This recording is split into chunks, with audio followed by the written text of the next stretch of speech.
మీరు బాహ్యంలో ఎక్కడుంటే ఏమంటే నా ఉద్దేశ్యం, ఇంట్లో ఉండిపోయినా శ్రీశైలంలో లేనివారు మీరేం కాదు, మీరు శ్రీశైలంలోనే ఉన్నారు. సుప్రభాతం తెల్లవారుజామున మిమ్మల్ని మల్లికార్జున లింగం దగ్గరికి, భ్రమరాంబ దగ్గరికి తీసుకురాగలదు.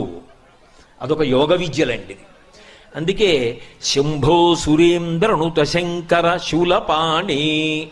శూలపాణి అంటే చేతిలో త్రిశూలం పట్టుకున్నాడు. శూలము అంటే ఏదో ఒక్క అంచు మాత్రమే ఉండి గుచ్చడానికి పనికొచ్చేది కాదు, త్రిశూలం. ఏమిటా త్రిశూలం అంటే ఆయనకి అలా ఉంటే సరదాగా ఉంటుందండి, అందుకని అలాంటి ఆయుధం పట్టుకున్నాడన్నది అన్వయం కాదు. ఆయన అలా ఎందుకు పట్టుకుంటాడో శివమహాపురాణంలో చెప్పారు. త్రైగుణ్యం శూలమేతస్యాపరసు సత్యనిష్టత అన్నారు. 3 గుణములకు ఆయన అతీతుడు.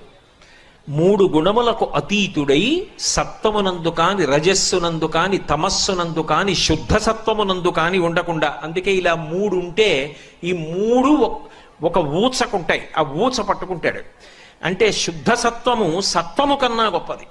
నిజానికి ఈ 3 గుణములలో తిరిగి శుద్ధ సత్వములోకి ఎడతారు. శుద్ధ సత్వము కూడా ఎవరి చేతులలో ఉన్నదంటే ఆయన చేతులలో ఉన్నది. ఆ స్థితికి మూడిటిని 4టిని దాటి ఎప్పుడు తనలో తాను రమిస్తూ ఉండగలిగినటువంటి గొప్ప స్థితి ఆయనది. అందుకే ఆయనకు ఒక విచిత్రమైన పేరుంది, ఉన్మత్త శేఖరాయ నమః. పిచ్చివాడు ఏం చేస్తాడు, వాడికి బాహ్యంలో భయమే ఉండదు. అందరూ చీకటి పడిపోయిందని భయపెడుతుంటే ఆయన ఒక్కడు శ్రీశైలంలో ఎక్కడో అడవిలో కూర్చుని తనలో తాను ఏదో రమిస్తూ ఉంటాడు. ఏదో భావన, అది మనకు అందదు కాబట్టి ఆయన్ని పిచ్చివాడు ఉంటున్నాం. కానీ ఆయనలో ఏదో భావాలు ఉంటాయి. ఆయన ఏదో ఆలోచిస్తూ ఉంటాడు, ఏమిటో నవ్వుకుంటూ ఉంటాడు, ఏమిటో అరుస్తూ ఉంటాడు. శివుడు కూడా తనలో తాను రమిస్తూ ఉంటాడు. శివభక్తి పండినటువంటి వాళ్ళు ఆ స్థితికే వెళ్ళిపోతారు. అందుకే మహానుభావులు చంద్రశేఖర భారతీ మహాస్వామి శృంగగిరి పీఠాధిపత్యం వహించారు. వారు చంద్రమౌళీశ్వరారాధన చేస్తూ ఓం నిధనపతయే నమః అంటే ఇలా బిలవదళం వేసేవారు. ఓం నిధనపతాంతికాయ నమః ఇంకో దళం వేసేవారు. అంతే, చెయ్యి అలా ఉండిపోయి అలాగే ఉండిపోయేవారు. ఓ ఈయన సమాధి స్థితిలో వెళ్ళిపోయారు, ఇక పూజ చెయ్యరని చెప్పి శిష్యులు వచ్చి సంకల కింద చేతులేసి ఎత్తి తీసుకెళ్ళిపోయి గురునివాసంలో కూర్చోబెట్టేవారు. అంతే, 10 రోజులో 11 రోజులు ఆ సమాధి స్థితిలో అలాగే ఉండేవారు. ఆ ఆనంద స్థితి అంతే. చంద్రశేఖరేంద్ర సరస్వతి మహాస్వామి కంచి కామకోటి పీఠాధిపత్యం చేశారు. పల్లకీలోకి వెళ్ళి కూర్చుంటే సమాధి స్థితిలోకి వెళ్ళిపోయేవారు. ఆఖరాఖరణ సుధా సింధోర్ మధ్యే అనేవారు. అంతే, ఆయన వెంటనే భావ సమాధిలోకి వెళ్ళిపోయేవారు. మళ్ళీ ఓ పావు గంట 20 నిమిషాల తర్వాత ఉలిక్కి పడలేచి సుధా సింధోర్ మధ్యే చెప్పేవారు. సురవిట పివాటి పరివృతే మళ్ళీ సమాధిలోకి వెళ్ళిపోయేవారు. తాడేపల్లి రాఘవనారాయణ శాస్త్రి గారు అంతే, ఓ మాట చెప్పేవారు, సమాధిలోకి వెళ్ళిపోయేవారు. మళ్ళీ బయటికి వచ్చేవారు, ఓ మాట చెప్పేవారు, మళ్ళీ సమాధిలోకి వెళ్ళిపోయేవారు. అది రామకృష్ణ పరమహంస మాటల్లో చెప్పాలి అంటే నల్లమందు మరిగిన నెమలిలా ఉంటుంది. ఆ భావ సమాధి అంత గొప్పది. అందుకే శ్రీశైల సుప్రభాతానికి ఫలశ్రుతి చెప్తూ ఒక మాట అంటారు, ఈ సుప్రభాతాన్ని ఎవడు చదువుతున్నాడో వాడు ఇహమునందు సుఖములను పొందుతాడు, చివడికి పరమేశ్వరుని యందు ఐక్యమైపోతాడు అని చెప్తారు. ఎందుకంటే భావన చెయ్యడము అలవాటైపోతుంది. కాబట్టి త్రైగుణ్యం శూలమేతస్య, త్రిగుణాతీతుడైన వాడెవరో వాడు శంకరుడు సుమా అని చెప్పడానికి శూలం పట్టుకుంటాడు. చాలంతకన్నా ఇప్పుడు నేనేమి శివతత్వం కాదు, సుప్రభాతం ప్రధానం నాకు. బటి శంభో సురేంద్ర దుత శంకర శూలపాణి చంద్రావతంస. చంద్రవంక తల మీద ధరించి ఉంటాడు. అది నలుగురి ఆస్తి, ఒక్క శివుడే కాదు. నిజానికి శివుడు శుక్లపక్ష తదియ నాటి చంద్రరేఖ, కంచి కామాక్షి కిరీటం మీద స్ఫుటంగా కనపడుతుంటుంది. ఆ చంద్రవంక ఎంత అందంగా ఉంటుందో. మీరు ఎప్పుడైనా శుక్లపక్ష తదియ నాడు చూడండి, ఆకాశంలో వెతికి చూస్తేనే కనపడుతుంది, లేకపోతే కనపడదు. అందుకే అవ్యక్త రేఖామివ చంద్రరేఖాం అంటారు.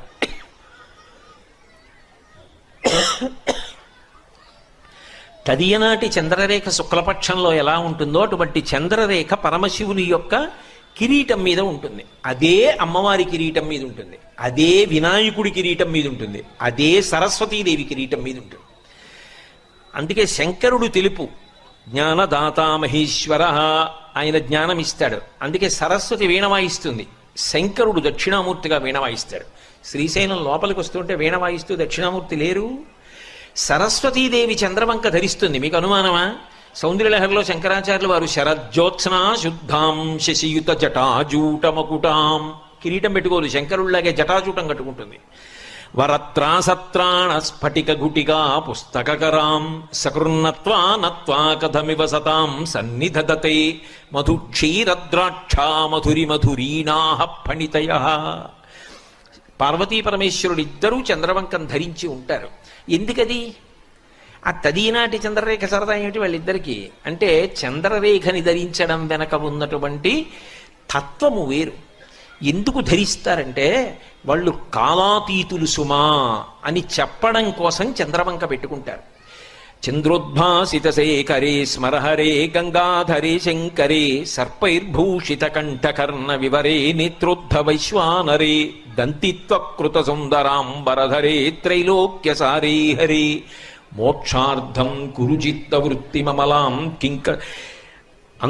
అంతైస్తు కింకర్మభిః అంటారు. చంద్రోద్భాసిత శేఖరే, కాలం నడుస్తోందని గుర్తు ఏమిటంటే చంద్రుని యొక్క ఎదుగుదల తరుగుదల దృష్టిలో పెట్టుకుని తిథి చెప్తాం. ఇప్పుడు ఇవాళ ఉందనుకోండి, ఏదో పుష్యమాసే శుక్లపక్షే షష్ఠిమ్యాం వాసర భానువాసరే అని చెప్పాం. రేపు శుక్లపక్షే సప్తమిమ్యాం అంటాం. అంటే ఇంకో కళ పెరిగింది. ఇంకో కళ పెరిగితే కాలం కదిలిపోయింది. కాలం కదిలిపోతే నా ఆయుర్దాయం తగ్గిపోయింది. ఒక్క కళ పెరిగిందనుకోండి, ఇవాళ అయిపోయి రేపు వచ్చిందనుకోండి, నా ఆయుర్దాయంలో ఒక రోజు అయిపోయింది. అంటే నేను మృత్యువుకి దగ్గర పడిపోతున్నాను. చంద్రుని యొక్క కళలు పెరిగి తరుగుతూ ఉంటే మాసములు కదిలిపోతాయి. మాసములు కదిలిపోతే ఆయువు తరిగిపోతుంది. అందుకే ఆయుర్నశ్యతి పశ్యతాం ప్రతిదినం యాతి క్షయం యవ్వనం ప్రత్యాయంతి గతాః పునర్న దివసాః కాలో జగద్భక్షకః లక్ష్మీస్తోయతరంగభంగ చపలా విద్యుచ్చలం జీవితం తస్మాన్ మాం శరణాగతిం కరుణయా త్వం రక్ష రక్షాధునా అంటారు. ఆయన అలా కాలం వెళ్ళిపోతోందని చెప్పి ఆయన మృత్యువు చేత గ్రసింపబడడం.